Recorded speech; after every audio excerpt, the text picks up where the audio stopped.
Entonces, a ver, Ajá. ¿sí son diferentes o no las ciencias humanas de las exactas? Porque al final de cuentas, por ejemplo, la biología estudia algo ligado al humano, ¿no? O sea, es una ciencia natural, pero es muy humana. Entonces, sí, o sea, en cuanto al tema central de estudio, sí. Pero también, por ejemplo, la naturaleza, ¿no? La física, podríamos decir que estudia la naturaleza. Pues sí, de hecho es como Ok. la idea de la física, ¿no? Y Estudiar. desde cierto sentido, a lo mejor la sociología o la antropología estudian también la naturaleza y cómo el humano se mueve en esa naturaleza. Entonces, Pero bueno, hablando de eso, pues si se llaman ciencias humanas, pensarían que hablan pues solo de cómo se comporta el ser humano, ¿no? Desde ujú. distintos puntos de vista. Pero también se les llama ciencias sociales. Pero estamos de acuerdo que sociedades, bueno, no sé si hay sociedades animales o solamente puede haber sociedades humanas. Cierto, pues es que sí hay áreas de las humanidades que estudian justamente el comportamiento, por ejemplo, de los animales en ciertos Por ejemplo, de ámbitos. comunidades de, no sé, lobos, ballenas, qué sé yo. Por ejemplo, te puedo decir así algo rarísimo, la semiótica. Pues ahorita Ajá, pensé en la semiótica. Hay un área de la semiótica que se dedica a estudiar, por ejemplo, la semiótica es la ciencia de los signos. el tarot. Entonces, algo así, de las señas obscenas. Y de hecho sí se pueden estudiar desde la semiótica, porque es justamente el significado de todos esos signos, ¿no? Que es lo que están representando. Pero en esta construcción de significados hay un área de la semiótica que es la biosemiótica, y entonces ahí estudia, por ejemplo, cómo se comportan, no sé, las células o cómo se comportan los animales, o sea, desde el punto de vista biológico, pero ya no vistos como estos rollos que vería la biología a lo mejor de la célula y qué procesos químicos intervienen en el desarrollo de un ser vivo. O sea, no estudiaría eso, sino más bien la semiótica como ciencia humana estudiaría el ámbito biológico de esos signos. Mira, pues eso está bastante interesante. No, pues yo creo que eso nunca estaba a discusión, salvo muchos casos que se ven, por ejemplo, en redes sociales, donde a la gente le gusta pensar que las ciencias exactas son las únicas que merecen ser llamadas ciencia, ¿no? Rosarín, no te estamos diciendo nada a ti, pero ya ves que estuvo su pleito con la economía incluso.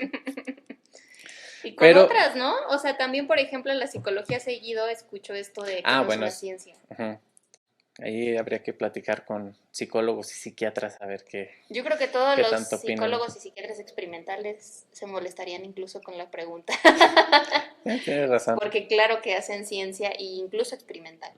Sí, exacto. Aquí un punto importante es mencionar esto, ¿no? La parte experimental de la ciencia. Y no solo eso, sino que la ciencia tiene la capacidad de replicarse. O sea, no basta con que yo haga un experimento y lo publique y ya diga, miren, pues esos son mis resultados y entonces son ciertos. Porque si no caemos en problemas como el del tipo que le decía palabras bonitas al agua y le pegaba letreros de amor y respeto y a otros frasquitos con agua les decía groserías, les dejaba mensajes como de odio, no sé. Y entonces molecularmente, según esto, cambió su estructura y eso lo mostraba, según él, cuando congelaba el agua y el tipo de cristales que se generaban eran diferentes. Sin embargo, ese experimento nadie en el mundo lo pudo replicar, a pesar de conseguir las mismas condiciones que la persona que lo publicó decía que fue con lo que realizó ese experimento. Entonces, es importante saber eso, ¿no? No basta con hacer el experimento y decir que funciona o mostrar tus resultados, sino que hay que ir un poquito más allá. Entonces, yo creo que ahí las ciencias humanas, sociales, como les quieran llamar, y las ciencias exactas, que nunca he sabido a ciencia cierta porque se les llaman exactas, cuando de exactas no tienen mucho. ¿Me Ujú. explico? Sí, claro. Digo, si no, pregúntenle a la mecánica cuántica o sea, a la relatividad, qué tan exactas podemos decir que son. Hay una razón para llamarles así, ¿no? Pero pues en realidad es bonito este problema de que pues no hay una cosa como una verdad absoluta o una certeza absoluta de las cosas.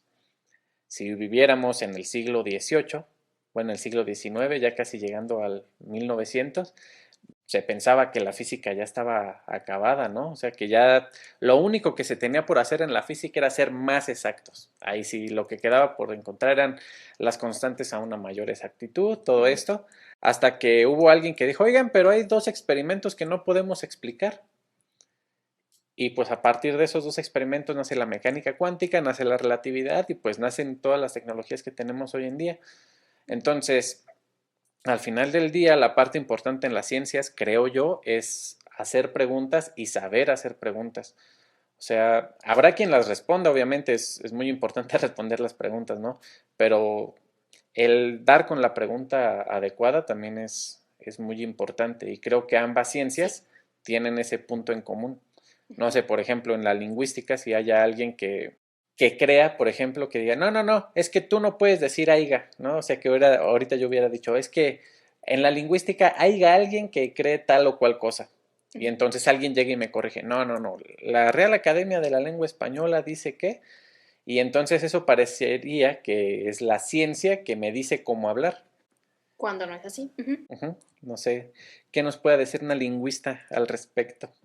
Sobre este tema de si tenemos como cosas exactas o inexactas, o sea, lo Ajá, ligo un poquito exacto, a lo que dices. Exacto. exacto. Resulta que creo yo que esta parte de que sean ciencias exactas, las ciencias naturales, por desgracia, pinta más a favor de este status quo que se les ha dado como por encima de las ciencias humanas, ¿no? O sea, creo que es un término que por ese sentido puede ser peligroso. Al final de cuentas, mi ciencia estudia la lengua, entonces no puedo dejar de pensar justamente en cómo funcionan las palabras. Entonces, cuando tú le pones la etiqueta de ciencia exacta a la ciencia natural, sí le estás dando una cualidad alta, ¿no? O sea, la pones en un pedestal. Y de cierta manera, porque estamos muy acostumbrados a trabajar por contraposición en el mundo, todo lo vemos como blanco o negro, pues por oposición pensaríamos que las ciencias humanas son inexactas y en el peor sentido de la palabra. Entonces, por eso a mí no me gusta tanto usar el término de ciencias exactas, que es todo un rollo, pero bueno, podemos llamarle ciencias también naturales o ciencias de la naturaleza o ciencias duras, que también me causa bastante risa porque entonces pensaría que las ciencias Son humanas son suaves. suaves o blandas o cuál sería la manera de denominarlas. Pero efectivamente sí hay un interés por la exactitud o por acercarse más a la precisión en las ciencias naturales y creo que en las ciencias humanas no nos interesa tanto llegar a estos resultados precisos, exactos, sin margen de error todo el tiempo, aunque sí hay muchas áreas que, como decimos, coquetean ahí con las ciencias naturales y que sí buscan experimentar y buscan análisis más cuantitativos y que por supuesto hacemos uso de la estadística para llegar a esos resultados más exactos. Sin embargo, creo que nosotros y nosotras y nosotras sí estamos muy convencidos de esta parte de que no vamos a encontrar a todos los humanos con un resultado exactamente igual, sino que pensamos mucho en las diferencias individuales. Entonces, creo que la exactitud o inexactitud que tengamos en un área y en la otra no marca mucha diferencia, creo que somos muy similares en ese sentido. La diferencia es que en las áreas humanas se reconoce y no se ve como algo que se deba esconder o negar. O sea, no estamos aferrados a, no, no, no, es que mi ciencia es súper exacta y precisa. Como que no nos interesa y creo que algunas personas, obviamente no todos, ¿verdad? Pero algunas personas sí han llegado en las áreas naturales a querer convencerse como área y a convencer al resto del mundo de que son exactas, aunque no lo sean. Entonces, en ese sentido, nada más cambia qué tanto reconocemos esa actitud. Y, por ejemplo, lo que preguntabas de el AIGA, ¿no? Y de las correcciones de pronto de la lengua, pues nos lleva a pensar en que dentro de la lingüística, como en todas las áreas, tenemos una parte que es muy normativa, que es el prescriptivismo, y otra parte que es más bien dedicada a decirnos cómo están sucediendo las cosas, no cómo deben ser o cómo no deben ser, sino cómo suceden en la realidad, que sería la parte descriptiva. Y creo yo, la verdad ahí sí no tengo argumentos, no tengo pruebas, pero tampoco dudas. Creo que en el área de lingüística, o quiero pensar en ese mundo colorido, creo que somos más las personas que en el área de lingüística estamos dentro del área descriptiva y creo que son más reducidos los grupos prescriptivos. pero la verdad no lo sé, o sea, yo hablo en torno a lo que conozco, a mis compañeros de generación, a colegas que he conocido, entonces incluso a mis profesores, por ejemplo, que aunque son personas más grandes que yo de edad, tienen esta idea mucho más descriptiva que prescriptiva, pero por supuesto, a lo mejor en otras instituciones podemos encontrar grandes Lo opuesto. prescriptivos que no por ser prescriptivos son malos. Me atrevo a decir, por ejemplo, que Fernando Lara es un lingüista muy prescriptivo y sin embargo es una institución dentro de la lingüística. Sí, pero ahí yo tengo ciertos problemas, porque al menos desde mi punto de vista y desde el de muchos científicos, por ejemplo el de Richard Feynman, la idea no es decirle a las cosas cómo ser, sino describir por qué son así y tratar de entenderlas, o sea, tratar de describir el mundo a partir de lo que uno observa. Por ejemplo, o sea, Richard Feynman lo que decía era que no importa qué tan bonita sea tu teoría, qué tan elegante sea en términos matemáticos, si no es capaz de describir el fenómeno que estás observando, pues no te sirve de nada. O sea, qué bueno, un aplauso por las matemáticas tan bonitas que hiciste, qué bueno por tratar de implementarlo así, pero pues si no funciona, no funciona. Aquí hay un gran juez que es el experimento y en este caso es pues la naturaleza misma, ¿no?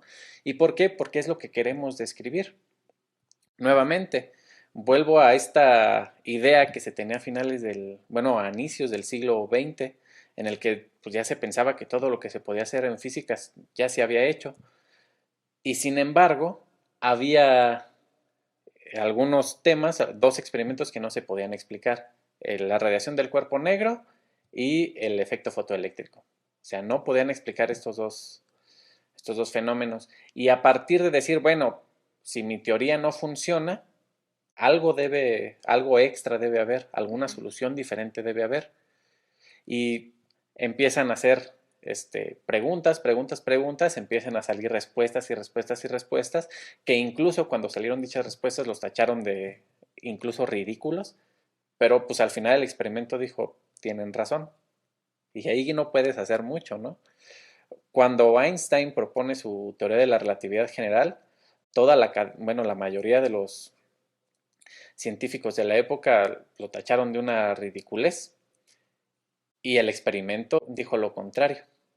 Sí, entonces, nuevamente, entiendo que haya una necesidad de creerle a la ciencia, pero no me gusta esa idea de creerle porque sí, o sea, de la prescripción, porque Ujú. me hace sentir como que estoy en el meme de la gente en 1300 cuando Newton todavía no descubría la gravedad. Pues no, la gravedad existía desde antes. Newton le puso un nombre, la describió, ¿no?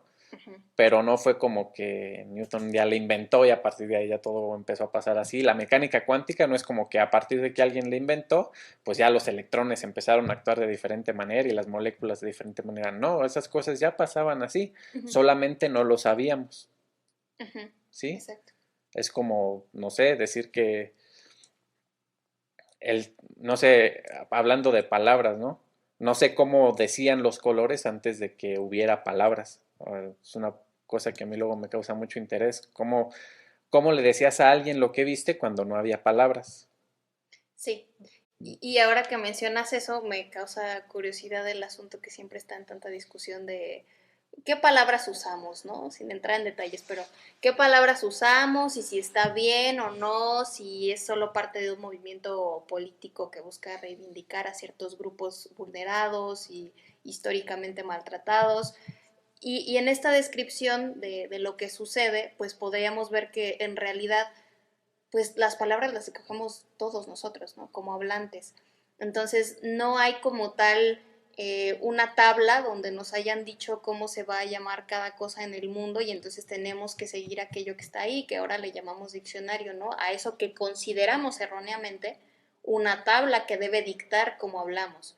Y en realidad no, es sumamente absurdo porque, como dicen, pues no hay nada en la rosa, ¿verdad? Para que le llamemos así y sin embargo sigue oliendo igual. Entonces, son más bien los hablantes quienes van decidiendo cómo denominan a todo lo que existe en su mundo y esas elecciones pues son elecciones de las personas. No había como tal una academia que nos dijera, no, mira, esto le vamos a llamar micrófono. No hay tal cosa. Entonces es absurdo que ahora queramos regir nuestro idioma por un libro, cuando en realidad toda la vida hemos sido nosotros quienes escogemos cómo hablar desde el Chale. inicio de los tiempos. Por lo tanto, pues tiene todo el sentido que ahora ciertos grupos vulnerados sean quienes elijan cómo se les denomine, y quienes elijan qué palabras usar, qué palabras no usar, y que estemos haciendo toda esta reflexión constante en redes sociales de por qué usamos tales o cuales formas dentro de nuestro idioma. O sea, tiene todo sentido y es absurdo que lo veamos como algo que no puede ser. Me quedé de a 6, muchachos. Sí, ya te vi, ya te vi. No, es que, o sea, es muy interesante porque volvemos a lo mismo. ¿Quién me puede decir que una pregunta como la que está haciendo Itzy de si es, si podemos decir que está mal usar ciertas palabras o cambiar ciertas letras para no ofender a ciertos grupos o para que estos grupos se sientan incluidos? O sea, esa pregunta yo creo que es bastante válida. Y no entiendo por qué desde el principio uno puede decir que tiene la razón simplemente porque un libro lo dice. O sea, es como decir, ah, yo lo leí en un meme. O sea, si en un futuro todos se ponen memes, no veo por qué alguien no puede decir, ah, yo lo leí en un meme. Y por ejemplo, ese es como un tema importante. Este, las generaciones un poquito previas a nosotros son mucho de creer todo solo porque lo vieron escrito en un libro, ¿no? Ujú. Y de ahí que todo lo que bueno, en nuestra mente se hizo esta idea de que todo lo que estaba escrito tenía que ser cierto. Entonces, si veían cosas escritas en internet, pues ya automáticamente las consideraban ciertas sin cuestionar. Y te llegaba la cadena de tus tías y los mensajitos que tenías que mandar para no morir, y claro. Sí, bueno, yo una vez no lo mandé. Afortunadamente sigo aquí, estuve muy preocupado. Pero bueno, la idea es importante, hay que aprender a cuestionar incluso lo que los grandes expertos dicen Claro. e incluso lo que el libro que rige tu lengua diga. En este caso también, volviendo a cómo se hacen los avances en la ciencia, es importante cuestionarnos incluso lo que todo mundo nos dice que es cierto. Por ejemplo, los amantes de la Tierra plana. Ujú. Está bien, o sea, no estoy de acuerdo en que ahorita que tenemos acceso a tantas pruebas científicas e incluso fotografías de fuera del planeta, seguimos creyendo en la Tierra plana, ¿no? Pero estoy completamente de acuerdo en que lo cuestionen, porque a partir de eso se generan experimentos, ideas, formas de hacerlo, bueno, formas caseras de mostrarlo, lo cual se me hace muy interesante. O sea, ¿cómo puedes llevar ese conocimiento que dices tener a la práctica? ¿Cómo se lo muestras a alguien más? Entonces, esa parte de la ciencia me parece El a no mí caer en el prescriptivismo de la ciencia, exacto, ¿no? no caer en el O sea, es que está, o sea, yo sí creo, está bien, a lo mejor es cierto, pero no me pueden juzgar por dudarlo. O sea, yo no puedo juzgar a la primera persona que sí, dijo, ¿y si la Tierra no es plana? claro, Me molesta que a pesar de que le hayan dado pruebas, claro. así tanto teóricas como experimentales de que su teoría era falsa, lo sigan creyendo. Ahí eso sí ya se me hace una fascinación o sea, un fanatismo, ¿no? Ujú. Pero yo sí creo que si un día llega alguien y me dice, no, pues mira, aquí están las pruebas de que la mecánica cuántica es falsa y en realidad era solamente un pedacito de esta teoría más amplia, ah, bueno, pues vamos a hacer los experimentos y ver si lo que dice esa persona es cierto. Sí, no caer en el fanatismo, lo dijiste bien. Exacto. Porque hablamos mucho de la pseudociencia, pero algo que sí me parece bien importante resaltar es que la pseudociencia no solo se da en los remedios caseros que te venden para curarte el cáncer, o sea, la pseudociencia se da dentro de la misma ciencia. De pronto, nada más porque algo lo dijo Einstein, que lo tenemos por acá atrás, eso no significa que realmente tenga que ser cierto, ¿no? Y de pronto caemos en esto de que tenemos ya personajes consagrados, me refiero vivos, obviamente, porque pues con los que ya murieron no podemos hablar, pero con los personajes vivos de pronto alguien dice algo y asumimos que es verdadero porque lo dijo fulanito. Y no lo pienso solamente en el ámbito de las ciencias naturales, sino en el mundo en general, ¿no? En las comunicaciones podemos ver una declaración a lo mejor de un gran periodista apoyando a un político y entonces ya todos decimos que es verdadero porque lo dijo ese periodista. Ah, pero si lo dice una estrella de la farándula es falso porque lo dijo esa estrella de la farándula. Entonces también no podemos caer en esos blanco y negro y solo irnos por quién lo dijo y a partir de eso decidir si es verdadero o falso. Y no importa si es un científico, o sea, también un científico se puede equivocar. Entonces, no porque un gran científico afirme algo, podemos ir y asumir que lo dijo, que es justamente lo que llega a pasar en este ámbito del idioma, ¿no? O sea, una gran institución a la que le tenemos cierto respeto y por alguna razón la colocamos en un estatus, afirma algo y de inmediato todos vamos a argumentar que esto es verdadero porque la RAE lo dijo y no analizamos realmente cuáles son los argumentos de la RAE para decidir si estoy a favor o en contra de esa postura y si tengo sobre todo evidencias para afirmar o respaldar lo que dice esa institución. Entonces, aún como científicos, científicas, podemos caer en ese fanatismo y también gente que es ajena un poco a esa ciencia puede caer en ese fanatismo solo porque una gran institución lo dijo. O sea, si viene un gran científico y nos dice ahorita algo que contradice todo lo que conocemos, le vamos a hacer caso de inmediato y ya. ¿Por qué lo dijo es verdadero? Pues no, justamente la labor de los científicos y las científicas es hacer esa confrontación entre las evidencias, seguir cierta metodología, seguir todo un proceso científico para saber si podemos afirmar o refutar alguna hipótesis. Ya escucharon, científicos de la Universidad Michoacana dicen que, para decir que algo es ciencia, no, no es cierto. Exacto. O sea, no hay que caer en este punto de creer en todo lo que dicen los científicos, ni en ningún escrito que dice, estudio hecho por científicos de Princeton dice que la gravedad no existe. Claro, porque así se presenta mucha pseudociencia. O sea, nos pueden dar una gran institución que lo respalda y un grupo de científicos hace este experimento, pero realmente no tenemos los datos, no sabemos ese grupo quién fue. O sea, es ¿O qué como, datos usó? hay gente que me dijo que, no, pues eso no me sirve. Y es lo que decimos constantemente con los alumnos en clase, ¿no? Con los chicos y chicas les decimos todo el tiempo, duden de todo. O sea, hasta de lo que como profesorado les decimos, tienen que dudar. No nada más porque, no, es que como la maestra dijo, entonces es cierto, no, pues tú investiga. Y aparte Sí. ahorita tenemos acceso a muchas fuentes para investigar.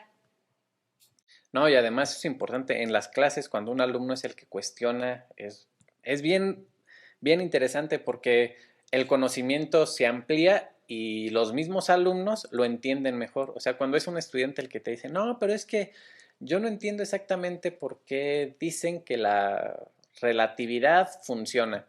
Y entonces pues ya comienzas a platicar este experimento, o bueno, este efecto muy sencillo en el que tú estás parado, pero entonces el carro que está junto a ti se empieza a mover hacia adelante a velocidad constante, que es cuando nos ocurre este efecto, y nosotros sentimos que nos estamos yendo hacia atrás.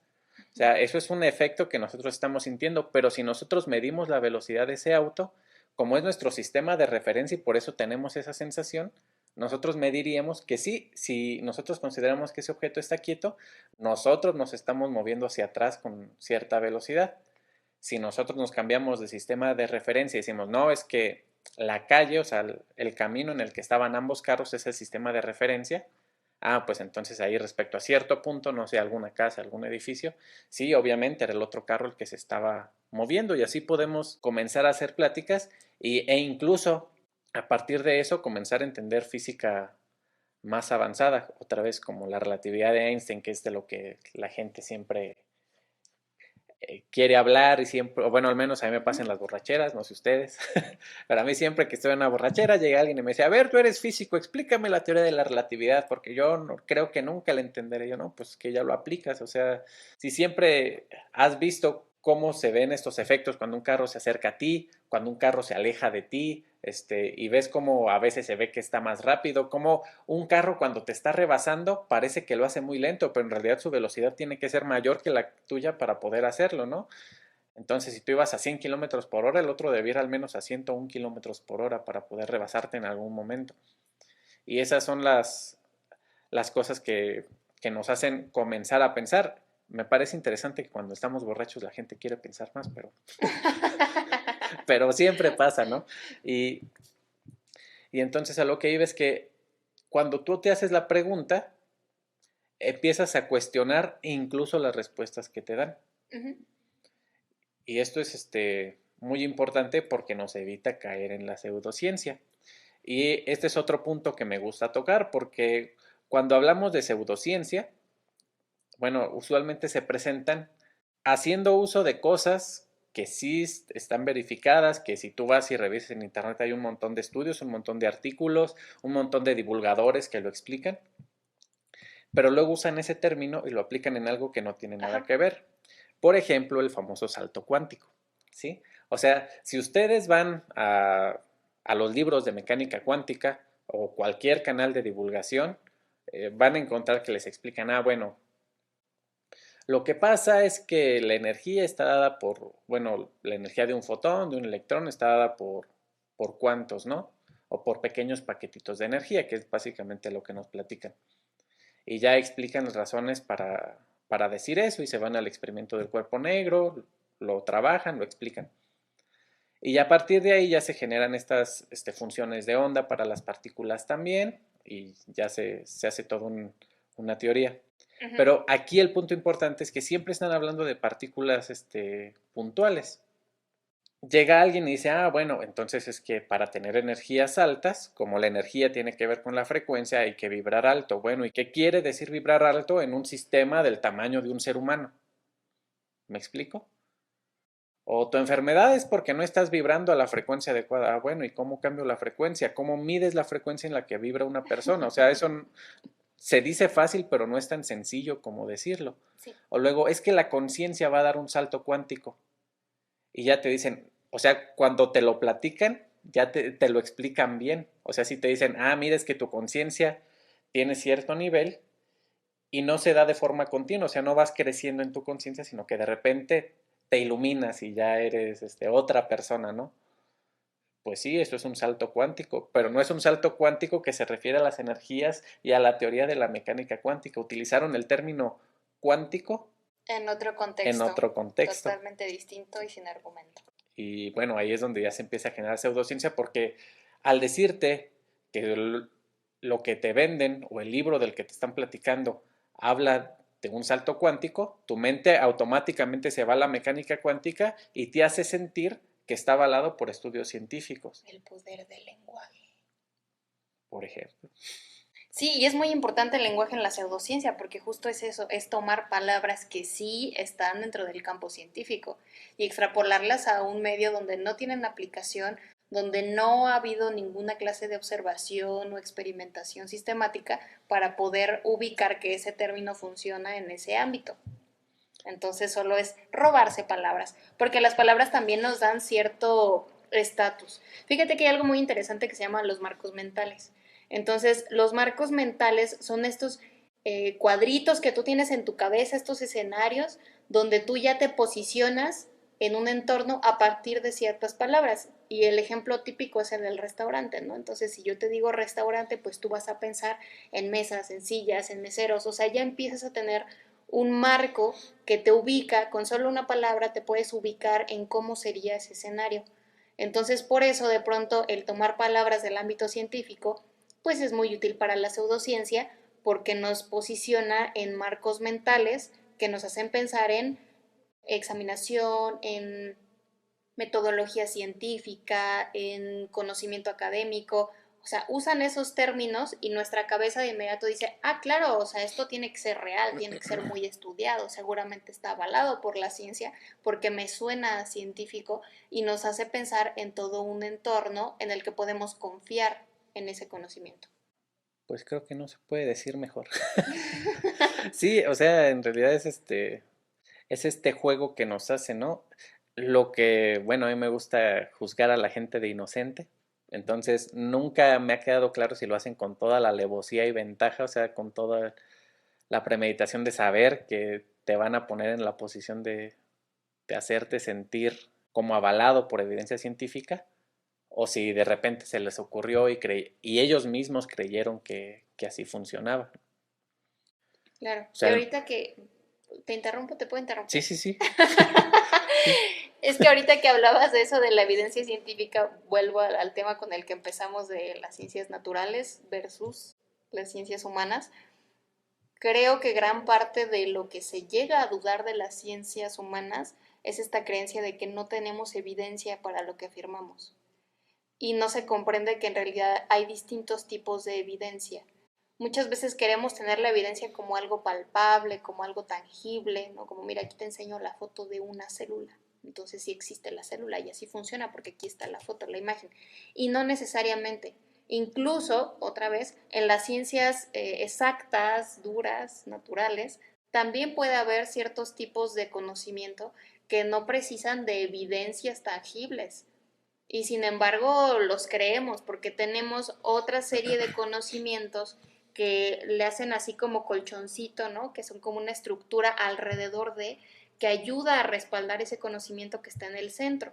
Pero a lo mejor a ese conocimiento que está en el centro no hay manera de acceder. Tenemos que confiar a partir de todo lo que construimos alrededor. Y eso funciona en las ciencias naturales, pero funciona también en las ciencias humanas. Entonces, otra vez, no me vengan a decir que no tenemos evidencia, porque en todo caso las ciencias exactas tampoco tienen todo el tiempo. No, pues no, de hecho hay axiomas, ¿no? Los axiomas son estas cosas en las que es que los científicos ahí donde los ven son gente de mucha fe. Entonces, los axiomas son estas cosas en las que creemos, pero no las podemos demostrar. Entonces, literal, es un acto de fe, las tenemos que creer. La geometría está basada en 4 axiomas. Bueno, la geometría plana está basada en 5 axiomas y de ahí se genera todo lo que ustedes vieron en preparatoria, ¿no? Congruencia de triángulos, semejanza, trigonometría, bla, bla, bla. Todo eso se genera a partir de creerle a 5 axiomas. Entonces, a partir de esas 5 ideas, nosotros generamos un montón de cosas. Cuando Einstein, otra vez volviendo, porque hay que ponernos en un marco de referencia que sea como común, ¿no? Cuando Einstein da su teoría de la relatividad especial, donde dice que nada se mueve más rápido que la luz, o sea que la gente suele decir que la relatividad habla de que todo es relativo, y no es cierto. La relatividad trata de buscar algo que sí sea constante, porque la velocidad de la luz no es relativa. Por más que digan, la velocidad de la luz no es relativa. Einstein justo lo que dijo fue eso. La luz se mueve a velocidad constante, no importa el sistema de referencia en el cual tú te coloques, vas a medir exactamente la misma velocidad si tú mides la velocidad de la luz. Bueno, entonces la miden y hubo gente que dijo, bueno, pero es que mira, tú te estás basando en la velocidad que tiene de traslación la Tierra, pero la velocidad que tiene la Tierra de traslación no es suficiente para que sea detectada, o sea, está dentro de tu margen de error. Y aún así la gente, hubo personas que hicieron ese salto de fe, o sea, dijeron, bueno, voy a tomar eso como axioma y ya si se demuestra que no es cierto, pues todo lo que hice ya no funciona, pero pues yo puedo avanzar en esa dirección. El experimento dijo que sí. Los aparatos que tenemos para hacer esas mediciones son muy precisos, de forma que la diferencia en esas velocidades está muy por encima del margen de error que tiene la precisión del aparato, entonces no, ya dejó de ser un acto de fe. La mecánica cuántica también, o sea, en sus inicios, aunque la teoría que dio Planck permitía explicar la radiación del cuerpo negro, el simple hecho de decir que la energía estaba Qué bonito. y su energía está cuantificada en paquetes. Ay, qué paquetote el de ese cuerpo Depende de negro. si vibra alto o no. Si vibra bajo es un paquete chiquito. Pero bueno, entonces a partir de eso se genera el conocimiento, pero muchas veces parten de actos de fe, parten de axiomas. Tal vez en el futuro ya se demuestra con mucha presión ese, no, pues sí, no había duda de que fuera cierto. Un ejemplo muy bonito, no hace mucho, no sé si vieron o qué tan afines son a seguir las noticias científicas, las ondas gravitacionales. Allá por 1950, me parece, un señor dijo que hizo un interferómetro y con ese interferómetro detectó ondas que eran justamente generadas por ondas gravitacionales, o sea, no eran ondas debidas a presión en el aire, no eran ondas electromagnéticas, eran ondas debidas a una variación en el espacio-tiempo, así como sonaba, ¿no? Entonces, la gente dijo, no, pues está muy interesante, ¿no? La ciencia también en cuanto a nuestra cabeza, sea, nuestros prejuicios han avanzado mucho. Entonces, en lugar de decir, ese tipo es un impostor, pues trataron de inmediato, dije, no, pues hay que reproducirlo, a lo mejor es cierto y eso sería una cosa interesantísima para tratar de estudiar cosas que no hemos visto hasta el momento, como agujeros negros, estrellas supermasivas, bla, bla, bla. Pero nadie pudo detectar nada. ¿Qué nos hizo pensar eso? Pues que el tipo se lo inventó y de hecho, hasta donde recuerdo, me parece que el tipo murió pensando que su experimento estaba mal. O sea, él nunca dijo que falseó las cosas, pero pues él sí dijo, pues si nadie lo puede reproducir y qué se hace, ¿no? Entonces, nadie tampoco le dio fondos para algo más grande.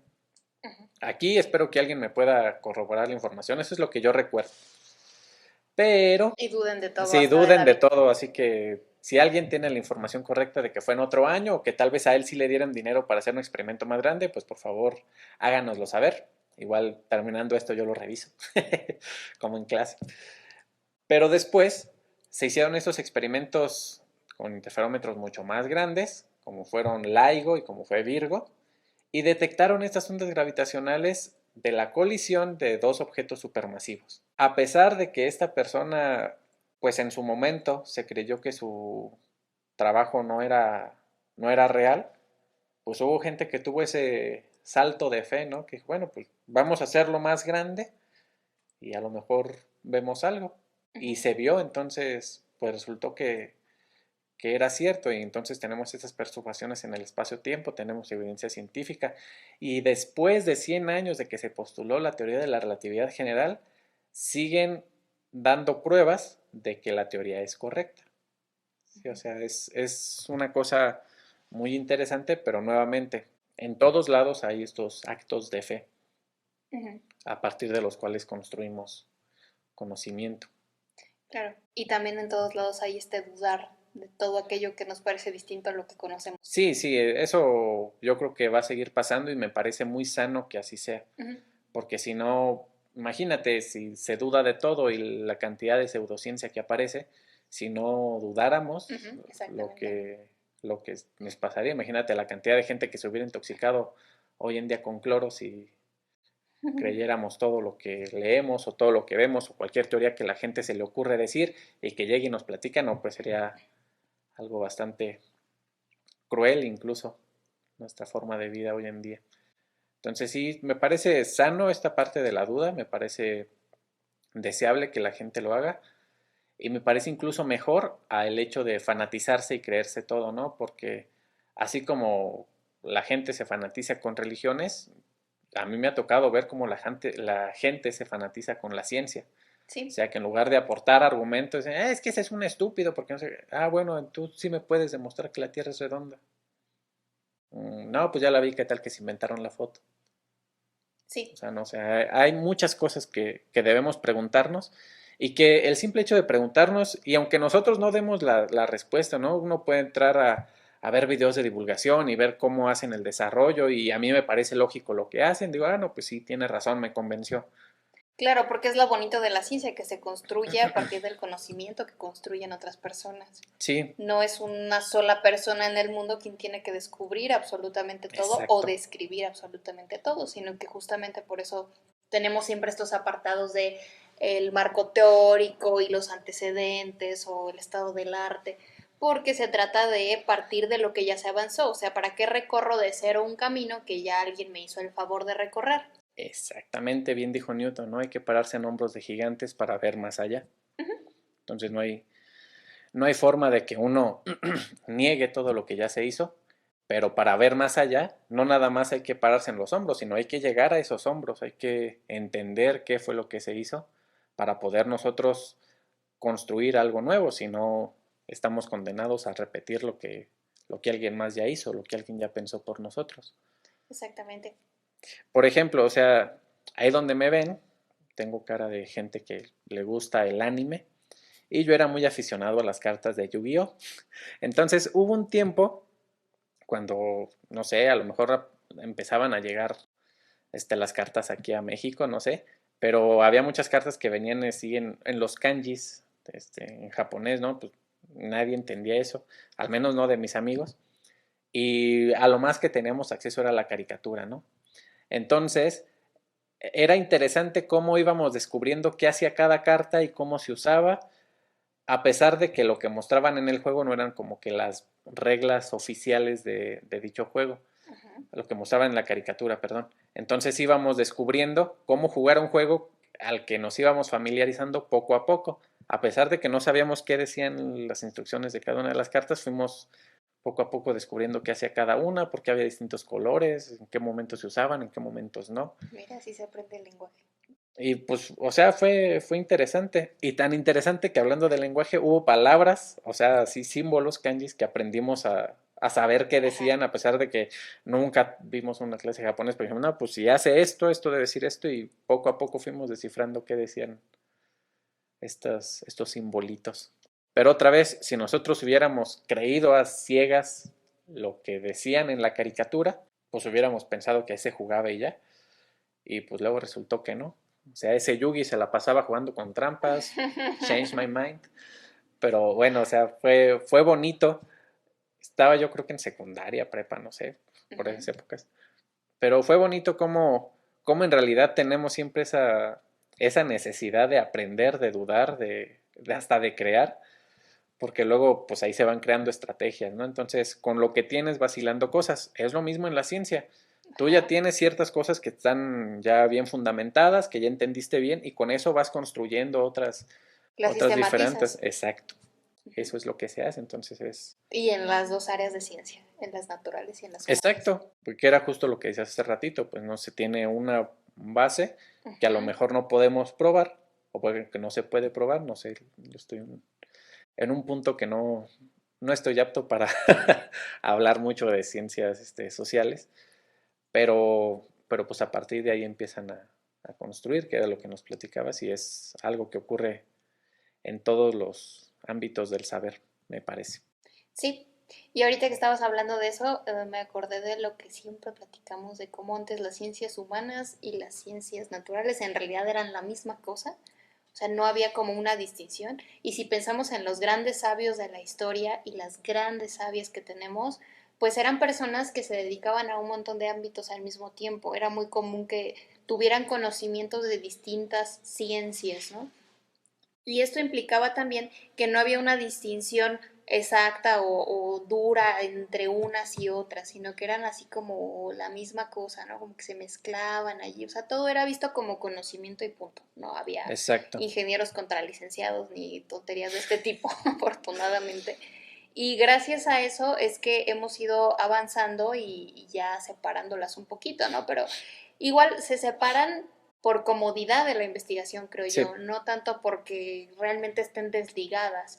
Y tan no están desligadas que podemos observar de pronto muchos trabajos interdisciplinarios, que ya es lo más usual. O sea, creo que ya es raro alguien que no trabaja con otras ciencias, ¿no? Y muchas veces este trabajar con otras ciencias te lleva a incluso tener trabajos colaborativos entre ciencias naturales y ciencias humanas. Y entonces tenemos así un físico y una lingüista que aparentemente no tienen nada que ver, pero se van haciendo ahí hilos porque se comunican al final los conocimientos y los saberes. Y bueno, tú sabrás más que yo de ese tema, pero a mí me encanta este rollo de la física, de cómo antes la física en realidad era así como más magia que ciencia, ¿no? O sea, al final era observar los astros y creer en un montón de cosas mitológicas y mágicas, y entonces esa ciencia que ahora defendemos tanto y que algunos a capa y espada utilizan como ejemplo de es que así es ciencia, ¿no? La física sí es ciencia. Pues claro que es ciencia, pero en su momento estaba así en un punto que caminaba entre la magia, la adivinación y el conocimiento de algo a lo que no podíamos acceder más que mediante la observación súper lejana. sí, exacto. Bueno, empezando con las peleas estas de ingenieros contra licenciados o físicos contra licenciados en derecho, no sé, yo me sentiría en mucha desventaja de tener una pelea intelectual con un licenciado en derecho como René Descartes, por ejemplo, ¿no? O sea, como que sí me viene ganando por poquito. Y en Y te puede otra, meter al bote uno. y además, fíjense, me gana y Un luego abogado, cuidado. me dejan allá refundido en la cárcel por difamación, no sé. Pero En los otros ámbitos era bien interesante cómo no había mucha separación entre lo que se podía adivinar y lo que se podía predecir. ¿Sí me explico? O sea, durante muchos años era como el deseo de las personas poder predecir el movimiento de algo, poder predecir si va a haber buena cosecha o no, si va a haber lluvias o no. Hoy en día tenemos una ciencia que nos ayuda a estudiar todo eso, ¿no? Como la meteorología. Imagínense la primera vez que se pudo decir cuándo iba a pasar un cometa por el cielo. O sea, la primera vez que se dijo cuál es la trayectoria exacta de un cometa y cada cuándo va a pasar. Pues bueno, Halley tuvo ese privilegio de podernos decir cada cuándo iba a pasar un cometa por nuestro planeta y que pudo predecir su órbita, ¿no? Que como este, anécdota curiosa, según el documental de Cosmos, tenía relación con Isaac Newton, ¿no? Entonces, estas relaciones siempre han existido, yo creo que siempre van a existir, ¿no? No puedes desligar la humanidad de los que hacen la ciencia. O sea, al final del día son seres humanos y pues van a usar el conocimiento para algún beneficio. O sea, si nosotros nos vamos a por qué hacían ciencia, no sé, los mayas, los purépechas, por qué investigaban el movimiento de las estrellas. Pues sí, tenían una parte de mitología y religión ligada, pero además sabían que cuando había ciertas estrellas en el cielo era porque se aproximaban temporales de lluvia, ¿no? Porque ellos medían el tiempo a partir de un calendario que hicieron con la observación de las estrellas, sabían qué estrellas aparecían en ciertas épocas del año. Y cómo conocimiento repercutía en otros ámbitos. Ajá. Entonces empezaron a encontrar correlación, ¿no? O sea, cuando empiezan a salir esas estrellas es porque ya va a haber lluvias. A lo mejor se adelantaban, a lo mejor se retrasaban, como pasa incluso hoy en día, pero pues ya tenían como una forma de medir, tenían un calendario. Entonces esa parte, empezando con medir, es bien importante, o sea, medimos para todo. O sea, incluso si quieres ir a la tienda y comprar algo, tienes que medir. O bueno, la de la tienda mide por ti, pero tú tienes que saber que te están dando la cantidad correcta.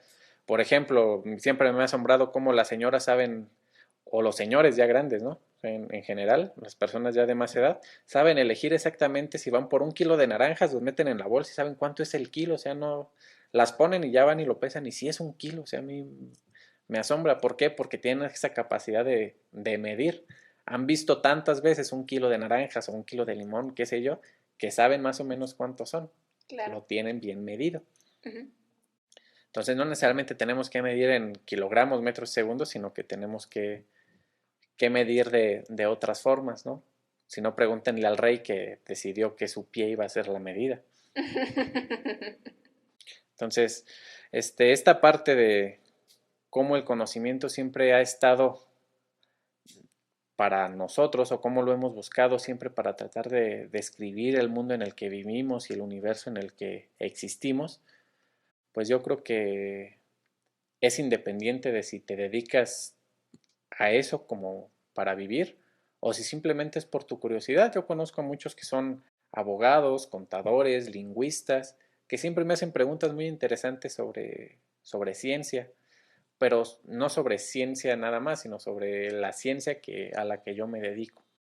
O sea, siempre tienen esa curiosidad y porque pues, por algo debe ser, ¿no? Ahí debería venir alguien de ciencias sociales a platicar un poquito con nosotros de por qué tenemos esta curiosidad innata, esta necesidad de saber, de entender.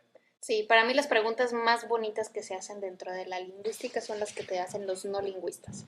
Y no solo las preguntas, las respuestas. A mí me emociona mucho cuando alguien que no es lingüista me dice, oye, ¿te habías fijado que tal cosa en esta palabra? O sea, solitos, ¿no? Solita esa gente de pronto hace conclusiones, solita encuentra patrones. Entonces, esa capacidad que tiene la gente que no es lingüista para descubrir su propia lengua, a mí me parece fascinante y me recuerda que en realidad pues yo no soy dueña del conocimiento como lingüista, o sea, yo no soy la única que sabe sobre lengua, en realidad todas las personas que tienen una lengua pueden tener ese conocimiento metalingüístico, que es esa capacidad de reflexionar sobre la propia lengua. Entonces, eso me baja mucho siempre como a la tierra y me mantiene pues con esa, pues podría decir humildad, no sé, hay quienes dicen que si uno mismo habla de humildad no es humilde, pero bueno, no sé cómo decirlo, pero me mantiene como con esa sensatez de decir, ok, o sea, yo tengo el conocimiento lingüístico sistematizado, concientizado, pero aún así mucha gente, aunque no haya estudiado mi carrera, o sea, cualquier persona, un niño pequeño, reflexiona muchísimo de pronto sobre su propia lengua y te pregunta qué significa una palabra y eso ya es una reflexión O se lingüística. inventan palabras. Se inventan palabras con mucho sentido, ¿no? Te dan la etimología, se inventan algo y, oye, pero eso qué quiere decir? Ah, es que tal cosa y tal cosa, o sea, juntan palabras e inventan una nueva, pero tiene un sentido, o sea, ellos mismos crean su etimología. Entonces, en realidad, todo el tiempo ese conocimiento está allí. Yo lo único que hago es sistematizarlo, hacer experimentos, etcétera. Y es lo mismo que pasa con estos ejemplos que dabas de la gente que a lo mejor vive en el campo y sabe cuándo va a llover y sabe qué tipo de lluvia va a ser y sabe cuándo es buen tiempo para la cosecha y cuándo no. Todos esos conocimientos populares que a veces erróneamente despreciamos tanto como científicos, en realidad son los mismos conocimientos que tiene un, no sé, un ingeniero agrónomo o un meteorólogo. Al final de cuentas, esa persona simplemente lo tiene por contacto con ese campo y el científico o la científica lo que está haciendo es sistematizar ese conocimiento, organizarlo, darle un sentido y hacerlo accesible para otro público científico, o sea, para posteriores Ujú. estudiosos y estudiosas, y también para un público no científico en el caso de lo que intentamos hacer, que es divulgar. Pero a final de cuentas, ese conocimiento popular es la base de lo que hacemos nosotros en el campo de la ciencia. O sea, al final el conocimiento de estas personas, no sé, por ejemplo, del campo, que tú muy bien mencionas, que a mí siempre me ha impresionado la facilidad que tienen para decirte, no, no va a llover, y Ujú. no llueve. Sí, sí, sí. Sí, o sea, esas cosas a mí siempre me han impresionado. Y pues al final obtuvieron su conocimiento igual que un físico, que un meteorólogo, observando Ujú. y midiendo y comparando. O sea, al final del día saben lo que saben porque lo observaron, lo midieron y después de muchos años se dieron cuenta que cuando pasaba una cosa, pasaba otra. Veían una cosa, observaban otra. Y entonces empezaron a entender ciertos fenómenos, ¿no? Por ejemplo, si despreciáramos esa clase de conocimientos, pues pobre de Faraday, ¿no? Y más bien pobres de nosotros que nos hubiéramos quedado sin el conocimiento que Faraday nos dejó. Pero Faraday lo hizo todo aparte de la experimentación, era un físico experimental, yo creo como ninguno. No Ujú. sé si alguien sepa de físicos experimentales como Faraday, que tenía esta habilidad para observar y sistematizar las cosas, a pesar de no tener una gran formación como matemático, por ejemplo. Entonces es impresionante lo que hacen las personas con su ingenio. Entonces, pues yo creo que ya nada más como para cerrar, no sé si hay algo que te gustaría decir al respecto de ciencia, pseudociencia, diferencias, puntos de encuentro. Pues sobre todo el tema inicial aquí era dejar ver que no hay una división exacta entre un tipo de ciencia y otro tipo de ciencia y que es la cosa más absurda del mundo querer posicionar a una como mejor o peor que la otra cuando en realidad tienen tantas cosas en común y al final lo que cambia es esa parte pequeñita del mundo que vas a estudiar y quizás puedes tener diferencias metodológicas, pero al final de cuentas estás estudiando cosas que generan este mundo que conocemos y también aquel que no alcanzamos a observar. Y entonces, tanto ciencias humanas, que también se llaman humanas o sociales, como las ciencias que se llaman exactas o naturales o duras, ambos campos al final intentan generar este conocimiento para saber cómo funciona nuestro mundo. Y ese funcionamiento, pues a las personas que hacemos ciencia nos parece súper divertido y súper emocionante. Entonces espero que esa misma emoción la puedan encontrar en el área que deseen, sin por eso menospreciar a otras áreas, ni menospreciar tampoco el conocimiento popular o aquel conocimiento que de pronto la gente no tiene como muy claro, pero que sabe que está allí y que entonces hay algo más que investigar. Porque todas esas dudas que podemos generar son las que hacen que avance la ciencia. Así que siempre pregúntense muchas cosas. Aunque parezcan cosas tontas, de verdad esas preguntas pueden ser súper interesantes. Lo que dijo ella. No es así, pues lo mismo, ¿no? Sigo creyendo que los científicos somos pues niños, que nos negamos a crecer demasiado y nos gusta seguir observando, seguir jugando, seguir entendiendo y seguir frustrándonos cuando no nos sale el juego que queríamos hacer. No importa si se hace ciencia social, si se hacen ciencias exactas, al final del día tenemos esto en común, que es la curiosidad, las preguntas, y pues todos seguimos siendo niños tratando de entender el juego en el que estamos. Queremos descubrir algunos cómo es el tablero, cómo funciona, cuáles son las reglas, y otros tratarán de estudiar cuál es la relación que hay entre los jugadores, cómo interpretar o malinterpretar las cartas de ayuda, pero al final del día sigue siendo un juego. Entonces, pues espero que les haya gustado este podcast, que hayan aprendido o desaprendido, que se hayan entretenido mucho y que se hayan divertido igual que nosotros. Gracias. Hasta luego. Cuídense. Una, ¿A dos. cuál cámara vamos a voltear? A la tuya. Ok. Una, dos. Listo. Ok. Check the mic and make sure it sound right, boys.